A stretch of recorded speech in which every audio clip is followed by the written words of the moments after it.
ஒரு பெரிய ராஜ்யம். ஆனால் ராஜாவுக்கு ஒரு சின்ன பிரச்சனை. ராஜா தினமும் லேட்டா தான் எழுவார். அப்படி ஒரு கனவு தூக்கம். அமைச்சர் சொன்னார், 1 மணி போட்டுடலாம் ராஜாவே, அப்பதான் தூங்கு முஞ்சிகள் முழித்து கொள்ளும். முதல் நாள் மணி அடிச்சதும் ராஜா பயந்து போய் மேலே மேலே பறந்தாராம். யார் இந்த மணி சத்தம் போட்டது என்று ராஜா எழுந்து பயந்து ஓடினார். ஆனால் அவருக்குள் ஓர் உற்சாகம்.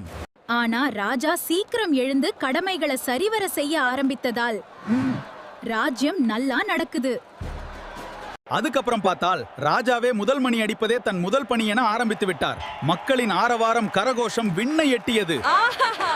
அனைவருக்கும் வணக்கம். காஃபி வித் ஜிடிவிக்கு வரவேற்கிறோம். நாங்கள் தினமும் சுவாரஸ்யமான வீடியோக்களுடன் உங்களை மகிழ்விப்போம். மறக்காமல் சப்ஸ்கிரைப் செய்யுங்கள், ஆதரவு தாருங்கள். நன்றி. நமது காபி வித் ஜிவி சேனல்ல வரும் பதிவுகளை தவறாம பார்த்து லைக், கமெண்ட், ஷேர் பண்ண மறக்காம சேனலை சப்ஸ்கிரைப் செய்து பெல் பொத்தான தட்டவும்.